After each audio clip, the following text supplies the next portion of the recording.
युद्ध पातळीवर चालू आहे। एनडीआरएफ एसडीआरएफच्या टीम तिथं गेलेले आहेत। बोटीनं आपण काढतोय। आता जायकवाडीमधनं पण 1,00,000 क्युसेसपेक्षा जास्त पाणी सोडलंय। माजलगावमधनं पण 1,00,000 क्युसेसपेक्षा जास्त पाणी सुटलंय आणि त्याच्यामुळं असणारं सगळं गोदावरी नदीचं फ्री कॅचमेंट एरियातलं पाणी, शिवाय ह्या धरणांचं पाणी, शिवाय त्याला मिळणाऱ्या सिंदफणा नद्या, त्याच्या बाकीच्या उपनद्या ह्यांचं पाणी, त्याच्यावर तिथं मोठ्या प्रमाणावर आपल्या महाराष्ट्रातल्या वेगवेगळ्या भागातल्या शेतकऱ्यांचं अतोनात नुकसान झालेलं आहे। पिकं सगळी पाण्यामध्ये गेलेली आहेत। काही गावं पण त्यांना पाण्याने वेढलेलं आहे। परंतु जिथं आपल्याला हेलिकॉप्टर पाठवून एअरलिफ्टिंग करण्याची गरज आहे तिथं आम्ही तशा पद्धतीनं एअरलिफ्टिंग करतोय।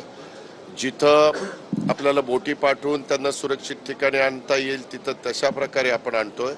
अनेक ठिकाणी जायला रस्ते देखील पूर्णच्या पूर्ण वाहून गेलेले आहेत आणि त्याच्यामुळं पाण्याची एकंदरीत पातळी कमी कशी होईल